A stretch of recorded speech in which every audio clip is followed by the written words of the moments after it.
Hello les amis, nous sommes le jeudi 10 septembre 2020 et ça y est, la France a dépassé les 10 000 cas, 10 000 nouveaux cas, tout à fait, elle frôle, hein, on n'a pas osé dépasser les 10 000 cas. Rappelez-vous ce que je disais il y a peu. Mais c'est pas grave, puisque on va faire fi de ça, hein. Ils veulent jouer, ils veulent jouer. Au bout d'un moment, je crois que les gens se rendront compte, hein, quand les infirmiers, les médecins diront bah, nous, on n'a personne à l'hôpital. Oui, il y a une augmentation de cas. Il y a une augmentation de cas. Personne ne le cache. Et vous avez vu les queues là devant pour se faire tester. Je vais dire bientôt, on va dépasser, je vous avais annoncé il y a une semaine. Moi aussi, je fais devin, M. Véran. On va faire une journée avant le 12 septembre à plus de 10 000 cas. Hein. Je continue à tenir les paris. Hein. Oui, je vous avais annoncé, ça c'était l'émission du 7 septembre, je vous avais annoncé bien avant, mais je n'ai pas retrouvé l'extrait, qu'il allait avoir une journée à plus de 10 000 avant le 12, idéalement le 10, hein, ben voilà, on est le 10, c'est comme ça. Moi je suis un joueur d'échecs, hein, j'aime bien raisonner.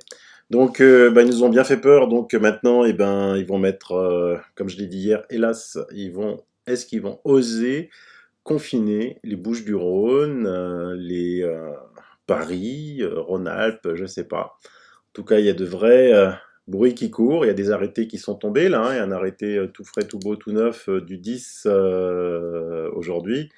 Préfet des Alpes-Maritimes, portant obligation du port du masque sur la totalité du territoire de certaines communes du département. C'est un truc de fou. Donc on va attaquer ces arrêtés, parce qu'ils sont pas aussi bien faits que ça. Et on peut gagner en justice. Et puis je vous rappelle qu'avec l'action que l'on mène avec Maître Manin et Maître Philippot, eh ben, c'était avant aujourd'hui qu'il fallait la déposer. Donc elle est déposée. Je vous tiendrai au courant. Parce que c'est pas mal fait. Je pense qu'on peut plus en ce moment se laisser faire comme ça. Hein. Donc il y en a beaucoup qui comprennent pas ce qui se passe parce qu'ils se réveillent. Moi j'ai reçu aujourd'hui beaucoup d'emails de professeurs, d'instituteurs, mais aussi de parents d'élèves qui sont complètement dégoûtés de ce qui se passe. Et dans les nombreux témoignages que je reçois, il est souvent fait mention de l'attitude des médecins. Quand on va voir un médecin parce que son gosse ou le professeur en lui-même ne peut pas porter un masque pour une raison médicale. Médicale, ok? Et le médecin refuse d'entendre ce genre d'argument et refuse de faire une attestation pour non-port du masque. Alors vous allez voir ce que ça peut donner parce que c'est assez quand même dramatique ce qui se passe et on va voir comment porter plainte en justice contre ces médecins. Je vais faire une réunion, une conférence demain avec Maître Mana, Maître Brouza, parce que ça ne peut plus durer. On peut pas, quand on est médecin, on est là pour faire écouter le patient. Hein. On n'est pas là pour dire ah ben non, j'ai pas le droit de vous faire une attestation parce que le gouvernement m'a dit que c'était pas possible. C'est ce qu'on me dit moi. Hein. Donc bonjour Sylvano, j'espère que tu vas bien, que parmi toutes tes belles, tu liras aussi le mien. Alors soyez patient s'il vous plaît, si vous m'envoyez un email important et que je n'y réponds pas, essayez de me le renvoyer. Aujourd'hui, ma fille, qui est en 3e au collège, a été exclue, car depuis le début de la semaine, elle a à plusieurs reprises baissé son masque pour pouvoir respirer. Le document qui m'a été remis est, conformément au protocole sanitaire, le port du masque est obligatoire. Votre fille refuse de porter le masque de façon constante au sein de l'établissement. L'accès de l'établissement ne sera donc plus possible tant qu'elle n'acceptera pas les conditions sanitaires. Exclusion basée sur un protocole sanitaire, c'est du grand n'importe quoi. Elle s'est fait dénoncer par une pionne alors qu'elle avait baissé son masque dans la cour du collège. Oh mon Dieu.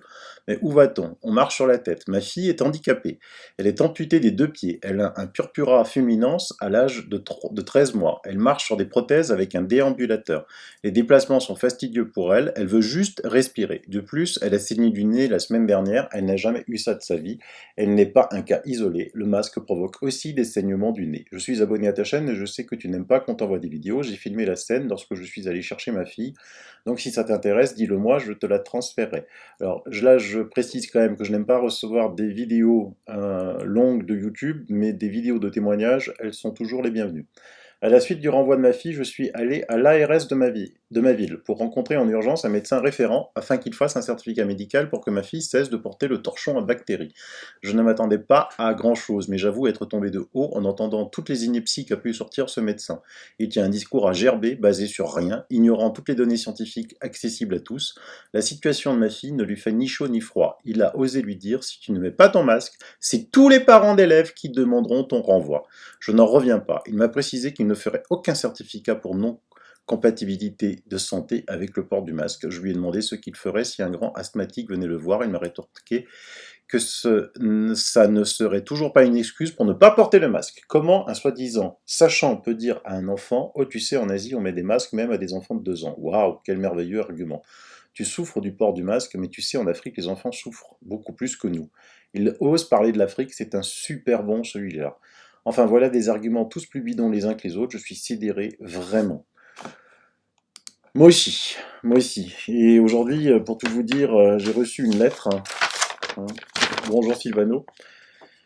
Je ne peux m'empêcher de faire le lien entre ce qu'il se passe actuellement avec les masques, avec la manière insidieuse, presque anonyme, de demander aux juifs de porter une étoile jaune. Si on doit faire cela pour être tranquille, ma foi, ce n'est pas si grave, on a vu où cela a mené. Il y a beaucoup de gens qui me font référence à ça, je sais que ça peut choquer certains, il ne faut pas oublier que pendant la Seconde Guerre mondiale, on a demandé aux Juifs de porter l'étoile jaune.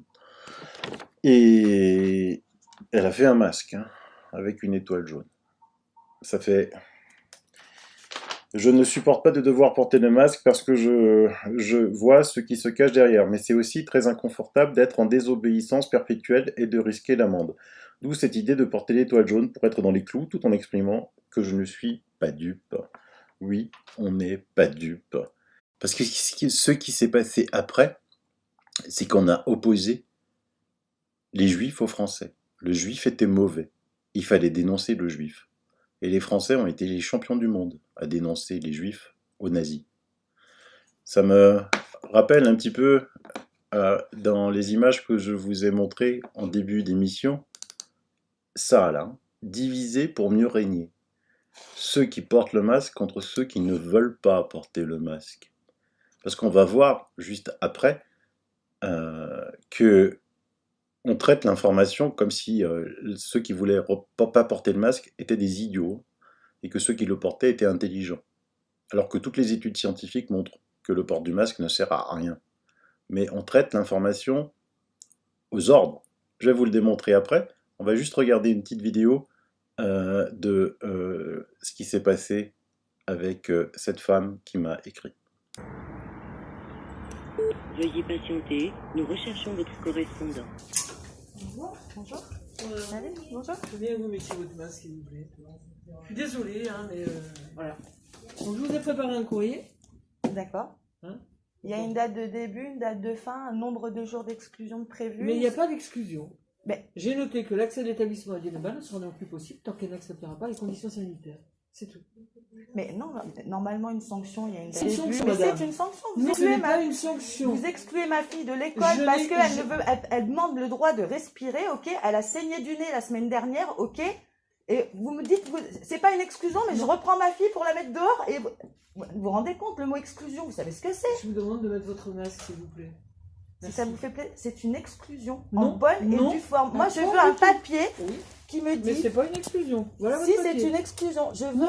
Attendez, vous êtes en train de me dire, vous êtes en train de donner une sanction ad vitam aeternam à un enfant. Normalement, on a des conseils de discipline.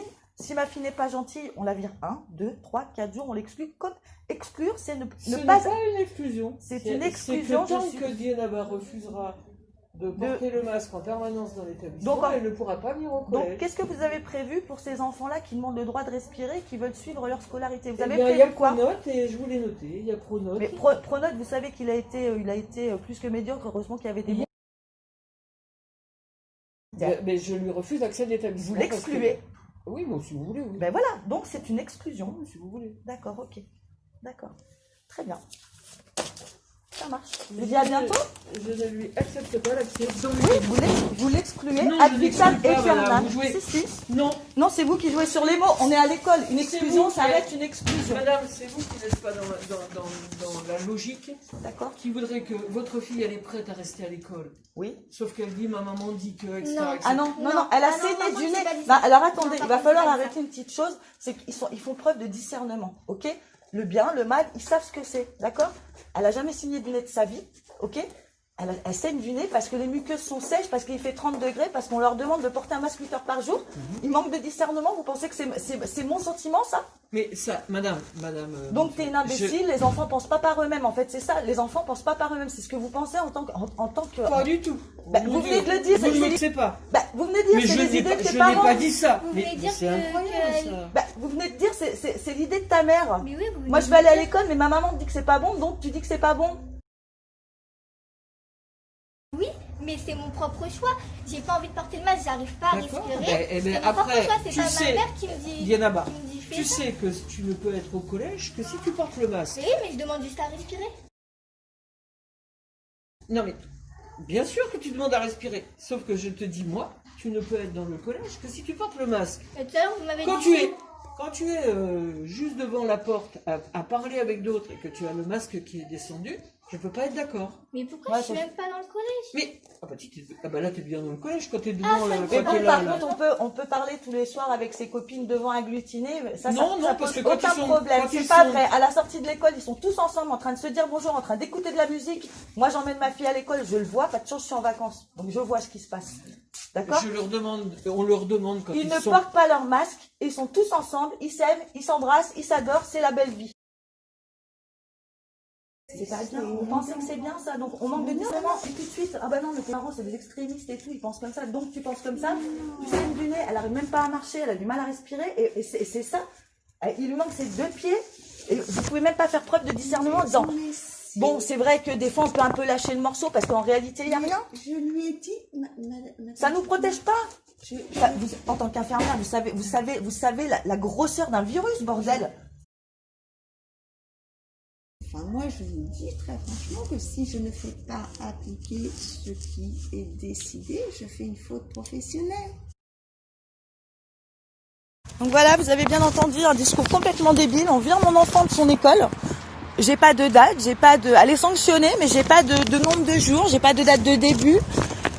On l'exclut pas, hein, évidemment.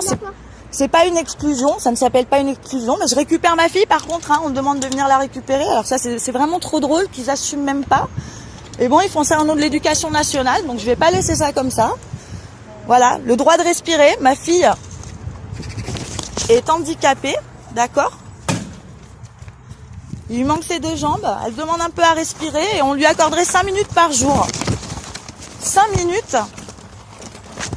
5 minutes par jour. Voilà, ma fille handicapée. Elle a saigné du nez la semaine dernière. Il lui manque ses deux jambes. Hein. Du mal à se déplacer. Et on lui accorderait 5 minutes de respiration par jour. Oh là là! Quelle chance! Merci, merci l'éducation nationale. Voilà, merci. C'est dur hein, pour cette petite fille, hein. Déjà handicapée par la vie, en plus handicapée par la connerie humaine. Mais hélas, des témoignages, j'en ai comme ça beaucoup. Hein. Bonjour Sylvano, hier une élève s'est évanouie au collège de ma fille à cause du masque. Elle a vu l'élève allongée dans le couloir avec des profs autour d'elle. Un de leurs profs leur a dit que dans son autre collège, il y avait aussi un évanouissement à cause du masque, moins grave et retour dans le passé, au printemps après le confinement, dans le collège de ma meilleure amie, de ma fille, dans une autre région, une élève qui ressentait des malaises avec le port du masque s'est fait faire une ordonnance de contre-indication par le médecin. Et maintenant, vous avez compris, il ne le donne plus. Sylvano, merci de tout cœur pour votre travail en tant qu'enseignante dans un lycée. Je vous envoie 2 petites infos qui devraient vous intéresser. J'ai discuté avec l'infirmière scolaire. J'ai réussi à lui faire reconnaître que le masque mal porté, c'est pire que mieux. Ce sur quoi elle était d'accord. Je lui ai donc dit, mais vous savez, moi je suis pragmatique et donc quand je vois comment les élèves portent le masque, il va dans les poches de jeans, dans les fonds de sac à dos, je m'inquiète beaucoup des effets secondaires que les élèves risquent de développer. Et là, elle m'a répondu textuellement, ça, c'est pas notre problème. Hallucinant. Donc ils font un petit blabla en début d'année dans chaque classe pour expliquer le bon port du masque, ingérable pour les adolescents dès l'âge de 11 ans, et après ils n'assument aucune responsabilité, j'étais écœuré. Autre info croustillante qui m'a été rapportée par mes élèves de terminale, des petits malins, à la cantine scolaire, ils ont supprimé les verres pour pas que les élèves s'entrecontaminent en buvant dedans. Bon, au moins les verres de cantine sont lavés entre deux élèves, contrairement aux dossiers de chaises, de table, des claviers d'ordinateur qui changent de main toutes les heures, mais bon. Les élèves eux-mêmes me faisaient remarquer que c'était complètement idiot d'avoir supprimé les verres de la cantine, mais d'avoir laissé les cuillères et les fourchettes, ça se passe de commentaires. Du coup, ils doivent tous venir avec leurs gourdes ou autres récipients personnels, quelle comédie. Veuillez trouver ci-joint une note du ministère de l'Éducation nationale qui nous impose le port du masque à tous les élèves dès le collège, même pour le cours de chant, chorale et solfège. Nous avons conscience de la difficulté de mettre en application cette demande, mais afin de limiter le risque pour tous, il est indispensable de bien respecter ces consignes. Je vous laisse donc le soin de préparer vos cours en conséquence. Les élèves et parents d'élèves sont tenus informés des consignes sanitaires. Voilà. Donc alors là maintenant, si on doit chanter avec des masques, franchement... Bonjour Sylvano, j'arrive ce matin au lycée, trouve dans mon casier un lot de masques qui m'aidera à me protéger de cet horrible virus. J'ai immédiatement eu une pensée pour toi en regardant la notice d'utilisation où il est explicitement écrit que si vous êtes malade, ce masque n'est pas adapté. En clair, ces masques sont censés protéger nos chers concitoyens de mes postillons et du potentiel virus que je ne pourrais transporter avec moi. Ne les protège que si je ne suis pas porteur du virus. Comprenne qui pourra. Je t'envoie une photo en pièce jointe. Eh ben oui, hein, c'est écrit dessus. Hein. Voilà. Attention, si vous êtes malade, ce masque n'est pas adapté. C'est fantastique. Et franchement, c'est hallucinant. À l'université de Strasbourg, je vous mets dans les liens, c'est un petit peu plus hard, puisqu'on va lire... nous devons être prudents, vigilants et rigoureux dans la gestion des mesures sanitaires, mais notre mission au service des étudiants dont la présence physique nous a tant manqué mérite cet investissement dans les mesures sanitaires. Les étudiants seront les premiers acteurs de cette rentrée responsable. Déjà, certains se sont formés pour circuler parmi nous en brigade sanitaire, pour sensibiliser leurs condisciples aux différentes mesures barrières à respecter. Voilà, des brigades que l'on autorise. Des médecins réclament le masque dès l'école primaire. Je vous mets aussi dans les liens. Quand c'est contaminé, quand une classe est contaminée, ben voilà ce que ça fait, 8h30, 9h, seconde 7 et seconde 6, 9h, 9h30, seconde 5 et seconde 4. Et donc, c'est un laboratoire de Beauvais qui va venir tester tous les enfants. Nous devons tester 900 personnes en 9 heures. Fantastique. Et les tests salivaires, non? Ils le font pas? J'ai aussi des médecins qui m'écrivent. Ce qu'ils demandent aux médecins et aux dentistes et aux auxiliaires médicaux, ce sera bientôt de se faire tester, vacciner, de livrer les informations de leurs patients aux ARS qui les feront remonter vers une grande quantité de commanditaires privés ou publics. Je refuse d'être testé, je refuse de me faire vacciner contre mon gré, et malgré mon asthme depuis 1992, je n'ai pas connu un seul épisode de grippe ou de n'importe quelle infection virale, hormis quelques bronchites hivernales. Sylvano, je pense que tous les professionnels de santé, médecins et non-médecins, reçoent des courriers des ARS et je me demande jusqu'à où ils vont aller. L'ARS, le big problème. Bonjour Sylvano, je vous vois souvent demander pourquoi les gens se testent. Or, il est arrivé la même histoire aux enfants de plusieurs de mes patientes cette semaine. En effet, depuis la rentrée, de nombreux enfants développent des pathologies très probablement liées au port du masque à l'école, maux de tête et de gorge principalement. Résultat, l'enfant qui se plaint finit à l'infirmerie de l'établissement, les parents sont alors prévenus, l'enfant retourne à la maison avec interdiction de réintégrer l'école sans test PCR. Les tests sont donc rendus obligatoires par ce moyen de pression. Sylvano, bonjour. Juste un témoignage parmi d'autres. Un certain nombre de généralistes profitent des consultations habituelles en ce début d'année pour récupérer les certificats d'aptitude sportive et font peur aux parents en leur vendant les bienfaits de tous les vaccins qui pourraient ne pas être forcément à jour dans leur calendrier vaccinal. À les écouter, il faut tous les faire d'un coup pour au moins se protéger de l'hépatite B, bien sûr pour un enfant de 10 ans très utile. Je rappelle que l'hépatite B se transmet par le sexe ou par le sang. Polio, rougeole, et quand on regarde de plus près les dates de rappel, on s'aperçoit que les prochaines vaccinations peuvent être faites dans 10 ans, voire plus. Mais non, ils font littéralement pression sur les parents en disant qu'il faut absolument se protéger contre tous les virus, que la grippe va être terrible cette année, comme s'ils en savaient quelque chose. La grippe 2019-2020 devait être aussi très terrible. Hein. Je rappelle les documents que j'ai fait paraître de novembre 2019, disant que la grippe allait être terrible. Elle a tué 72 morts en France, hein. Elle a tué 72 personnes. À la place des 15, 20 000, 30 000 qu'elle tue chaque année. Il joue sur la peur, force les parents, et si on n'est pas vigilant, eh bien c'est trop tard, on fait vacciner notre enfant. Voici un modèle de lettre qu'un de mes abonnés a écrit à son député. Monsieur le député, habitant en Juilly-en-Josas, faisant partie de votre circonscription, je me permets de vous écrire. L'exécutif envisage de demander au Parlement de prolonger la loi du 9 juillet organisant la gestion de la crise sanitaire initialement prévue jusqu'au 30 octobre, qui sera alors reconduite jusqu'au 31 mars 2020, sachant qu'il n'y a plus de malades, blabla. Je vous invite bien sûr à vous documenter par vous-même. Aussi, je vous laisse faire une screenshot. Il faut mettre la pression sur les députés parce que les députés, on ne les entend plus. Hein. D'accord. Deux syndicats enseignants réclament des masques chirurgicaux. Bah voyons, voilà les syndicats, on les avait pas entendus. Une dernière, c'est que le coronavirus est capable d'envahir le cerveau selon une étude. Mais c'est très intéressant en fait, parce que regardez, les maux de tête, la confusion, les délires expérimentés par certains malades du Covid-19 pourraient être le résultat d'une invasion directe du cerveau par le coronavirus. Selon une étude, le virus est capable de se dupliquer à l'intérieur du cerveau, et sa présence prive d'oxygène les cellules du cerveau avoisinantes. La fréquence de cette situation n'est pas encore claire, mais par contre, ce qu'il dit, tout à la fin, il a toutefois ajouté qu'il resterait prudent jusqu'à ce que les recherches fassent l'objet d'une évaluation par ses pairs. Il ne serait pas entièrement choquant que le SARS-CoV-2 soit capable de pénétrer la barrière hémato-encéphalique, une structure qui entoure des vaisseaux sanguins du cerveau et essaie de bloquer les substances étrangères. Question, parce que avec les couvillons là, de 15 cm, j'ai lu beaucoup d'articles qui disent que ça peut casser cette barrière hémato-encéphalique. Moi je dis ça, je dis rien, je fais que lire. Hein. Moi vous savez, je suis pas médecin, je le répète, je fais que lire. Par contre, comment la presse traite l'information des anti-masques, hein, parce que quand on voit par exemple, là je vous laisse parce que c'est à l'assaut du Bundestag, quoi. Il veut faire croire que le type que pendant la manifestation de Berlin, alors que c'était vraiment pacifique devant le Bundestag, c'était des groupes d'extrême droite, conspirationnistes, franchement, nouvel ordre mondial que piloterait le pape sataniste. Mais si tu savais, mon pauvre ami. Donc voilà, quand vous avez affaire à une presse poubelle comme ça, des gens qui n'ont jamais fait aucune étude et qui n'ont jamais étudié aucun dossier, c'est sûr. Je vais vous montrer une petite vidéo, comment un représentant de l'AFP, hein. L'AFP c'est l'agence France Presse, c'est là que tous les médias vont chercher leur information et répètent ensuite comme des perroquets. Hein. Le masque ne sert à rien.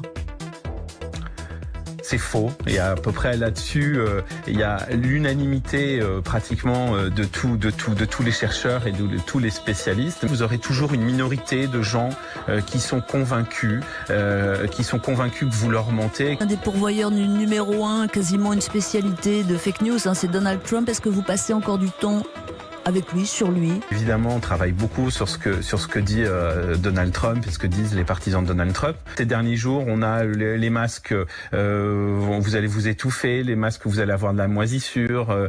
Regardez quand ils manipulent des virus, ils ont des combinaisons intégrales dans les laboratoires. Donc, comment pouvez-vous penser qu'un masque va vous protéger, etc. Donc, il y a vraiment quelque chose d'assez. Il faudra prendre le temps plus tard de revenir là-dessus. C'est marrant ça. Hein, on associe Donald Trump. Qu'est-ce qu'il vient faire dans ce débat? Et on va prendre le temps tout de suite, hein. C'est pas l'attendre d'attendre la Saint-Glinglin, hein. Il suffit que tu prennes ton masque que tu as porté toute la journée, que tu l'emmènes dans un laboratoire d'analyse médicale, et puis tu fais faire des cultures de ce qu'il y a dedans. Hein. Je refuse pas que les patients portent le masque, mais pas dans mon cabinet, parce que moi j'ai besoin d'examiner des patients. Enfin bon, sur le visage des patients, je peux voir plein de symptômes. Je vois s'ils sont cyanosés, je vois s'ils ont une paralysie faciale, je vois s'ils ont une tête de dépressif, je vois s'ils ont une prognatsie, une rétrognatsie. Donc le visage, pour moi, est extrêmement important. Derrière moi, que vous ne voyez pas, il y a une cabine de plétismographie pour faire souffler les gens, pour mesurer le souffle. Comment voulez-vous que je fasse pour mesurer un souffle par la bouche avec un masque dessus? Mais je pensais que vous étiez contre le port du masque. Je pensais que le pneumologue que vous étiez était contre le port du masque et que vous imaginiez que le remède était pire que le mal. Bien sûr, mais ça c'est la deuxième partie de mon intervention.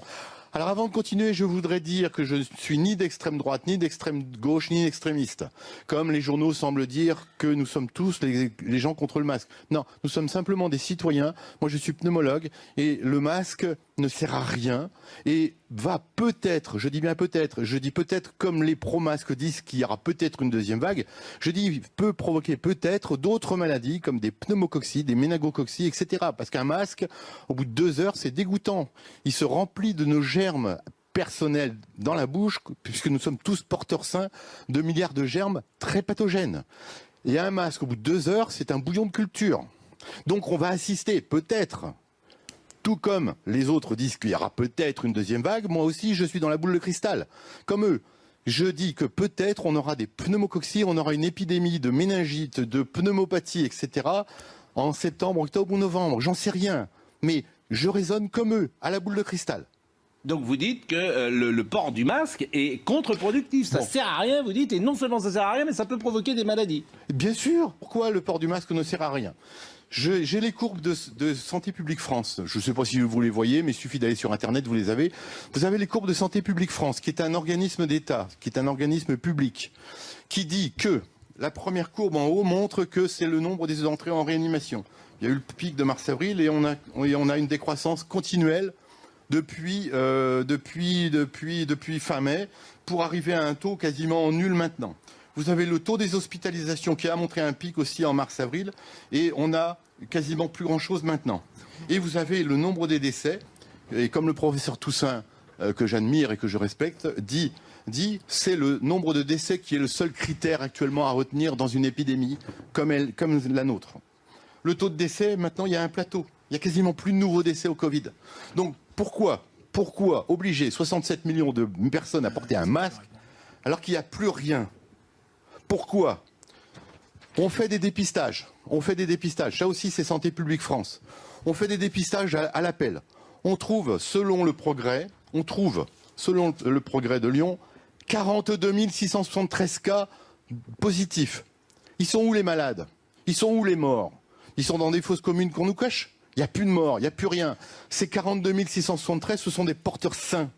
Comme moi, je suis porteur sain de pneumocoque, de méningocoque, de staphylocoque, etc., de tas de germes dégoûtants. Je suis porteur sain. Le monsieur en face de moi, il est porteur sain. Vous êtes porteur sain. Tout le monde est porteur sain. À quoi ça sert un porteur sain?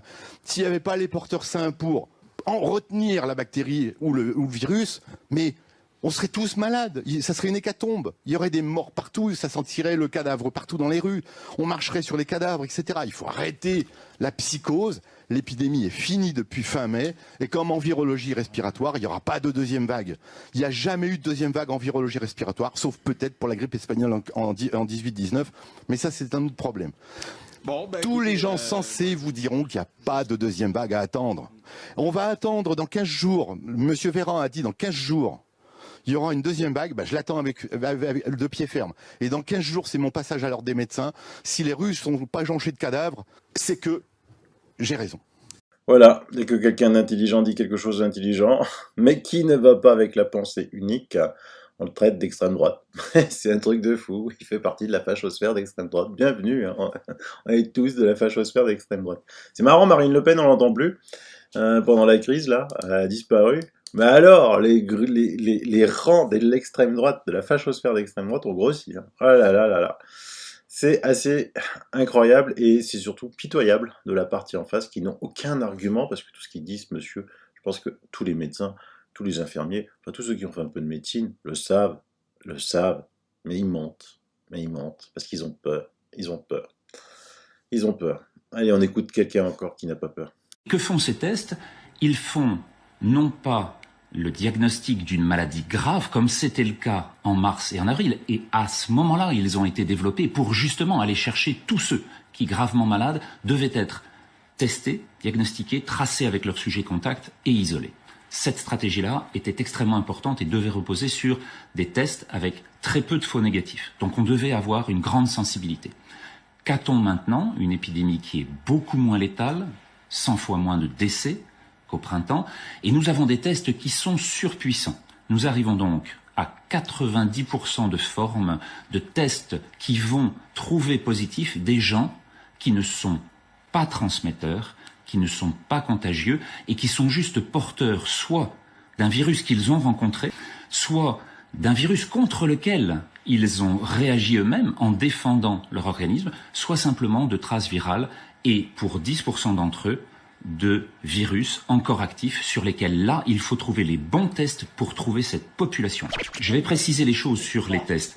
Si vous avez, comme au printemps, 100 millions de virus détectés dans un microlitre, ça veut dire un petit cube d'1 millimètre de côté, hein, c'est tout petit. Si vous avez 100 millions de virus, vous êtes dans les formes graves qui sont celles que nous avons connues au printemps. Actuellement, nous avons des tests qui permettent de détecter un virus dans la même quantité. Un virus, c'est-à-dire 100 millions de fois moins.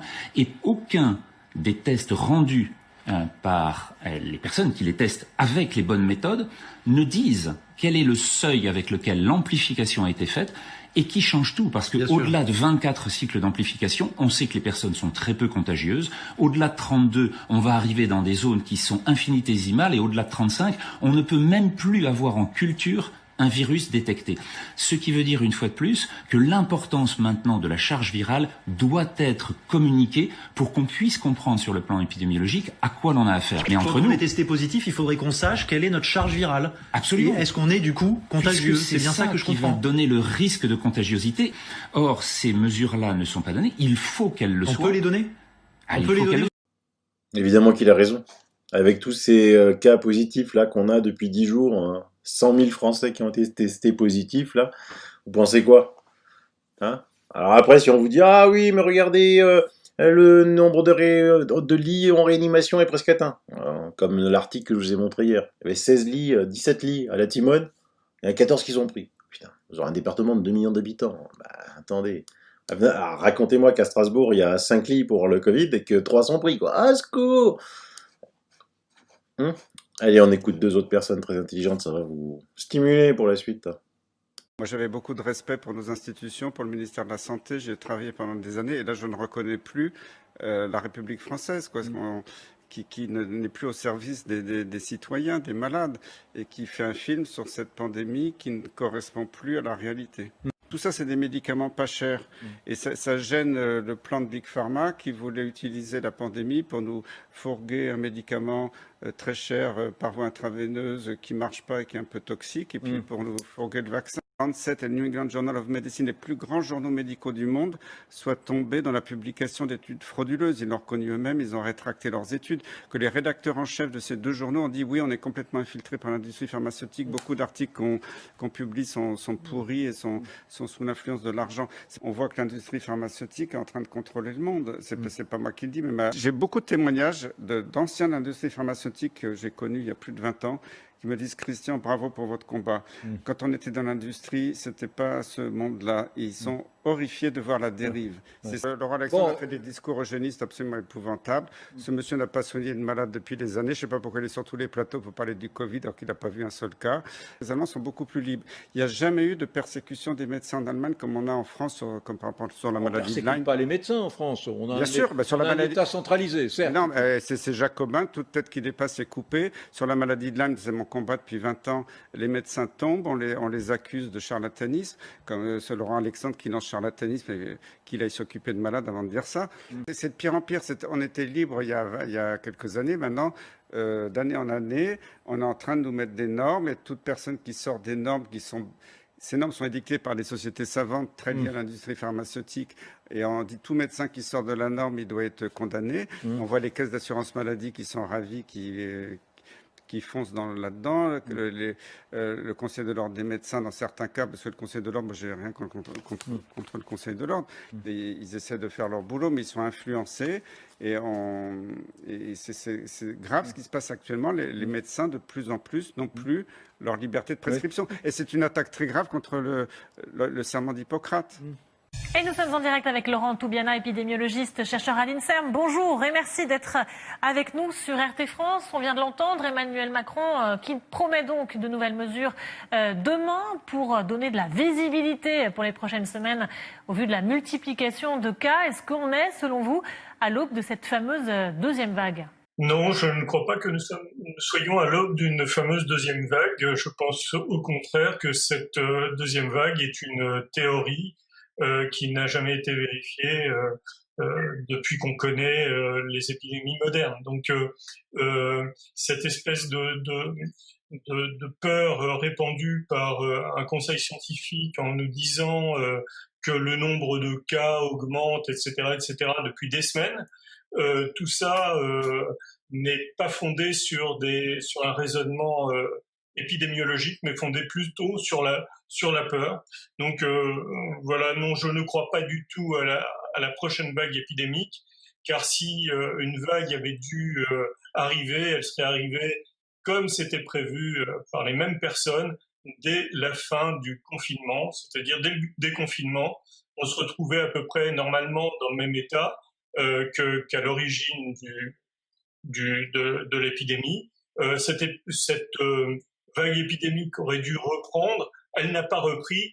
faut se poser des questions sur le pourquoi, mais il y a d'autres réponses que de dire on a mis en place un confinement et c'est pour ça que ça s'est bien passé. Voilà. Donc, si vous voulez, je ne crois pas à cette seconde vague et je ne crois pas non plus à l'importance de la diffusion actuelle du virus. Et je pourrais dire pourquoi.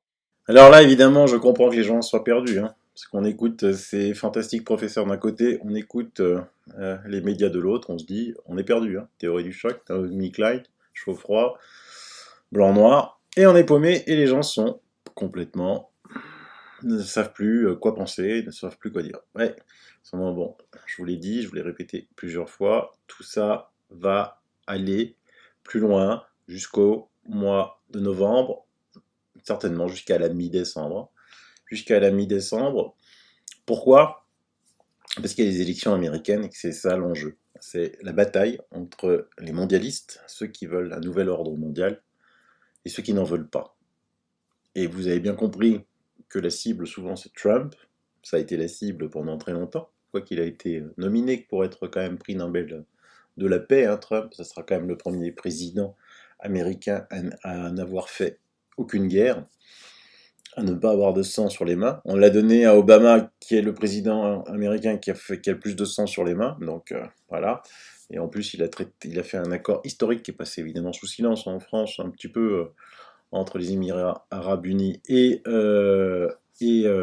Israël. Donc un petit rappel de la chaîne La Croix du Sud. La Croix du Sud, c'est encore une de ces chaînes qui fait un excellent travail de traduction. Tout le monde est partant pour le grand reset. Enfin, presque tout le monde. Il y a un gars qui a le pouvoir de faire quelque chose pour arrêter ça, et vous savez exactement de qui je parle. Et ils ont fait une erreur quand ils ont essayé de mettre Trump de leur côté. Ils ont invité Donald Trump à Davos, 2 fois je crois. Mais en janvier, quand Donald Trump a vraiment commencé à voir la bête qui se dressait contre lui, il est allé à Davos, oui, au Forum économique mondial, et il leur a fait un énorme doigt d'honneur. Nous nous sommes engagés à préserver la majesté de la création de Dieu et la beauté naturelle de notre monde. Mais pour embrasser les possibilités de demain, nous devons rejeter les éternels prophètes de malheur et leurs prédictions de l'Apocalypse. Ces alarmistes exigent toujours la même chose, le pouvoir absolu de dominer, transformer et contrôler chaque aspect de nos vies. Nous ne laisserons jamais les socialistes radicaux détruire notre économie et ruiner notre pays. 2 jours après que Donald Trump ait donné ce discours, un gauchiste de 89 ans, l'étrange milliardaire George Soros, a fait une intervention d'urgence à Davos une fois de plus, avertissant que les élections américaines de 2020 détermineraient, je cite, le sort de notre monde. Maintenant, puisqu'on parle de Davos, jetez un coup d'œil une fois de plus. C'était 1 mois après que Donald Trump s'est adressé à Davos et leur a fait un doigt d'honneur. Voici ce que le pape François et l'économiste Jeffrey Sachs ont répondu. C'est un pays dangereux en ce moment. Il sera absolument dangereux si Trump est réélu.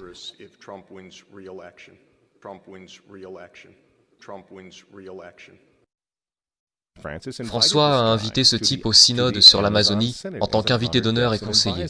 Il est aussi conseiller de Bernie Sanders. Qu'est-ce qu'il fait au Vatican? Pourquoi ce type qui est un promoteur pour le socialiste pur et dur Bernie Sanders, se retrouve en tant que conseiller pour le pape? Pourquoi a-t-il ses accès au Vatican? Jeffrey Sachs soutient l'avortement et la contraception, mais ce n'est pas un problème pour le Vatican. Pour le Vatican, pour le pape François et pour ses amis à l'ONU, c'est évidemment Donald Trump le problème. Je considère clairement l'administration Trump comme un danger pour le monde, mais tel que je le vois, comme un phénomène purement temporaire, qui disparaîtra en 2020.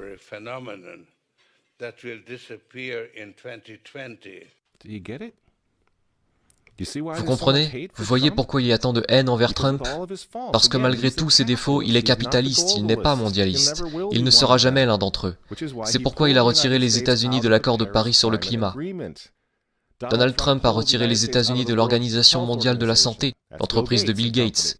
Et maintenant, il menace de retirer les États-Unis de l'Organisation mondiale du commerce. Les gens disent « Oui, Donald Trump s'est marié 2 fois, c'est vraiment un homme mauvais. Mais il est en train de tenir tête à des démons. Personne n'a dit qu'il était saint. Il frappe les vaches sacrées des Nations Unies dans le monde entier en ce moment même.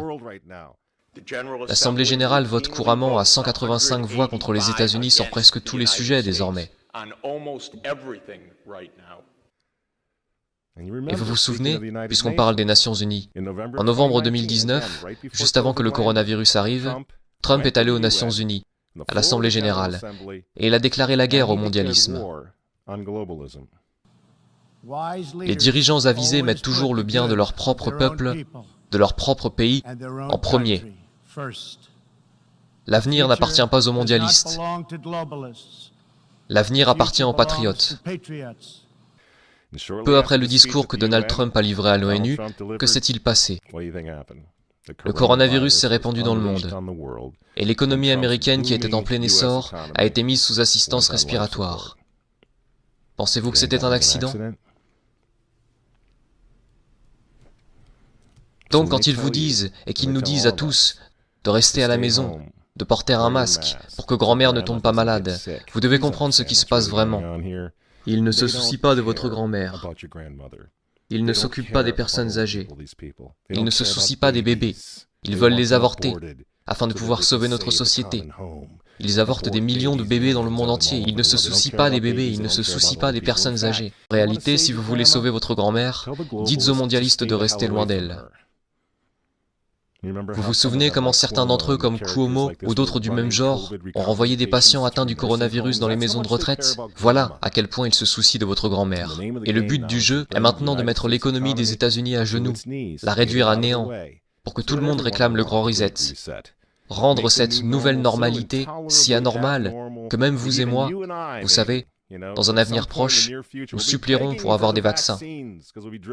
Car on nous aura rendus fous à ce moment-là, à mendier pour tout ce qui nous gardera en sécurité, selon nos geôliers et gardiens, et nos gardiens de zoo, vous voyez. C'est ce qu'ils veulent. C'est pourquoi ils continuent à utiliser ce terme de nouvelle normalité.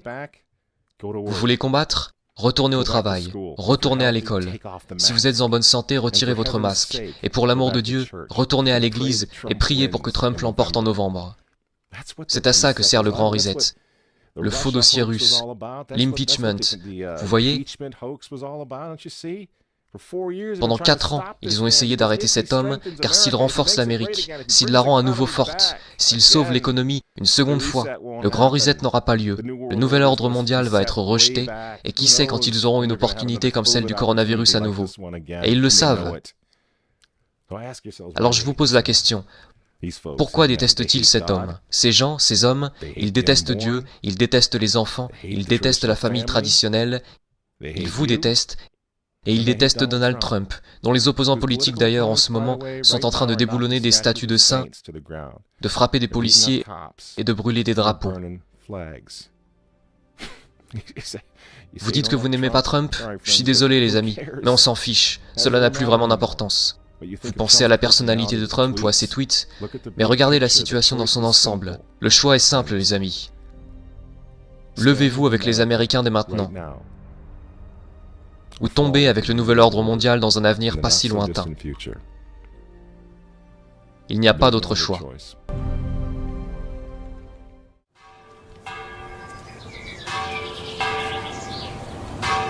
Abonnez-vous à la Croix du Sud.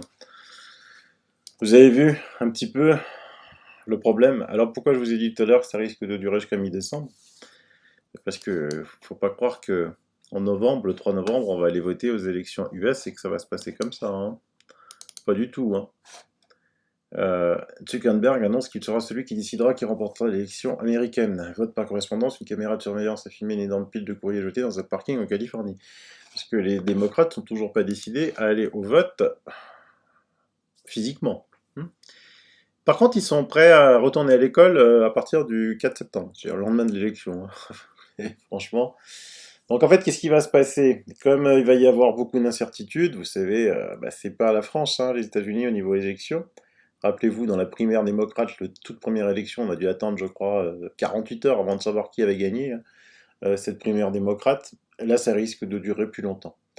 Et Zuckerberg veut maîtriser tous les réseaux sociaux pour pas qu'il y ait d'effet d'annonce. Enfin, je sais pas, vous lisez l'article, c'est affolant, affolant. Tous les GAFAM, tout le monde, toute la presse, tous les médias, tous contre Trump. Tous contre Trump, ok? Et malgré ça, il va gagner. Et malgré ça, il va gagner.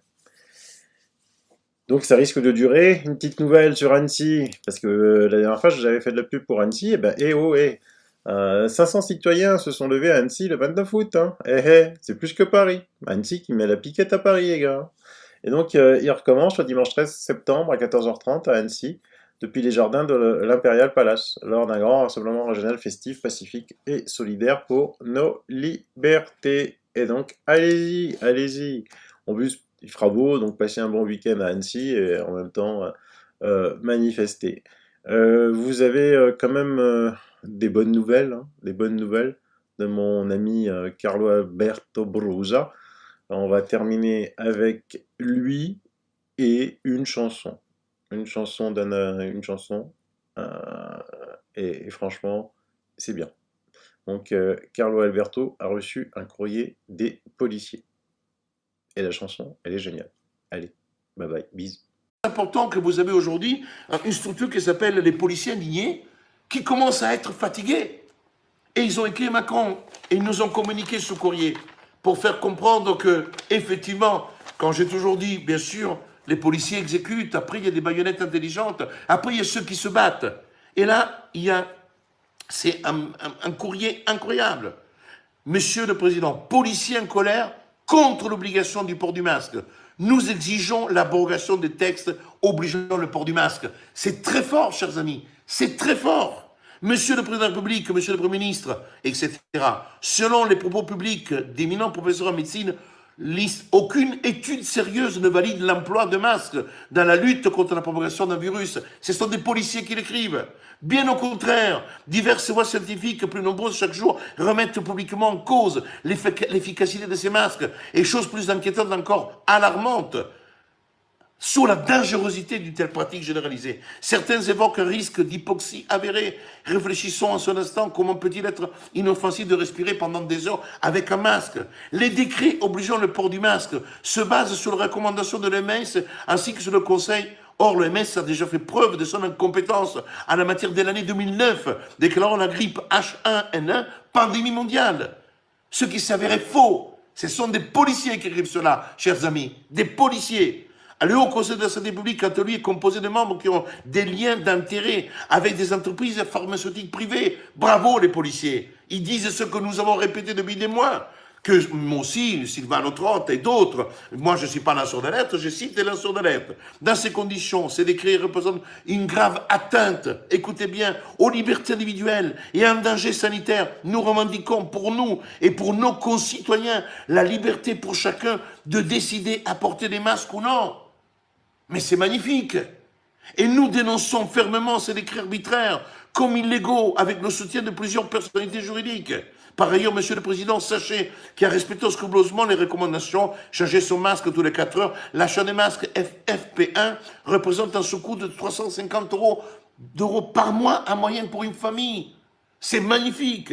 Dans ce contexte, il nous semble vraisemblable, vraiment insupportable, d'harceler cette même population. Écoutez les mots, écoutez les mots. Dans ce contexte, il nous semble vraiment insupportable d'harceler cette même population à coût de 135 € d'amende.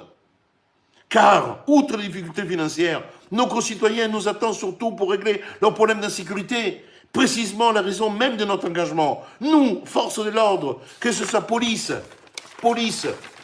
nationale, gendarme, police municipale, nous avons à cœur de lutter contre les crimes et les délits, parfois au péril de notre vie, dans une société, vous le savez, toujours plus violente.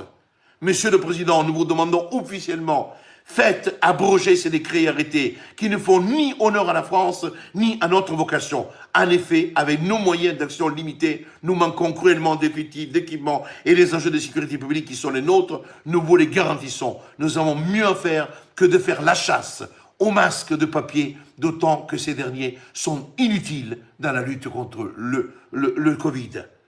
C'est extraordinaire. Voilà ce que veut dire. En conclusion, Monsieur le Président, quelle que soit la suite que vous donnerez à cette lettre ouverte, elle se veut avant tout pour l'histoire, pour l'honneur des forces de l'ordre, mais aussi pour notre liberté.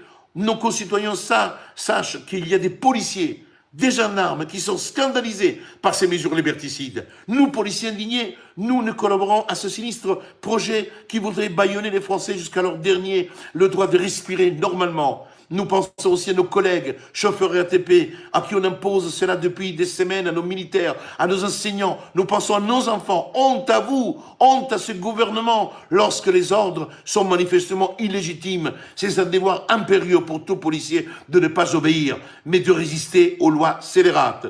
Dès lors, nous enjoignons à présent à toutes les autorités compétentes, sanitaires, judiciaires, syndicales, politiques, intellectuelles, à se saisir de ces questions. Car au-delà du masque, il s'agit des libertés individuelles qui sont menacées au profit d'une infime minorité non élue. Nous ne laisserons pas faire et nous allons vous demander ces comptes. Ça suffit.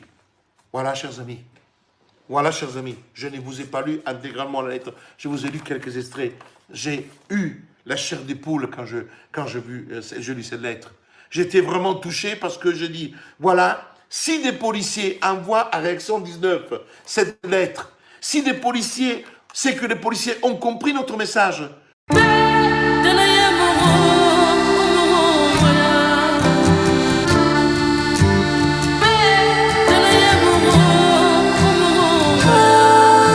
Poteau, tu dormais bien à l'abri, sécurisé, ta petite vie organisée. Mais voilà qu'un jour, tu te réveilles, un pangolin a mis le bordel dans ton système.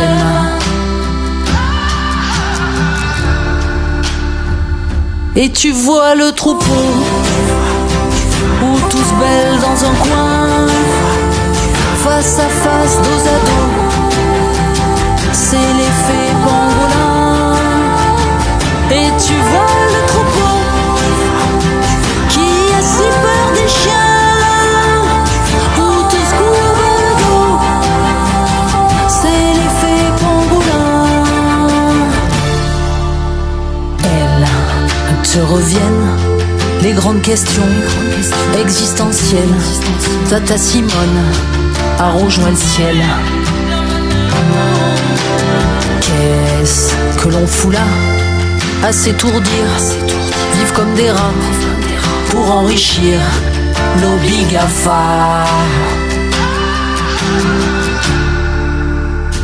Tu veux quitter le troupeau, ta petite vie, ton boulot, plus avoir peur de demain, c'est l'effet pangolin.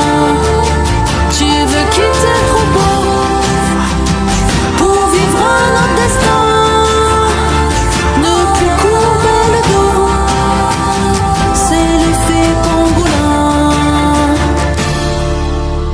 Ton âme se réveille, toi qui croyais l'avoir perdu depuis l'enfance, perdu de vue. Tu veux quitter le troupeau, tu crois plus le berger,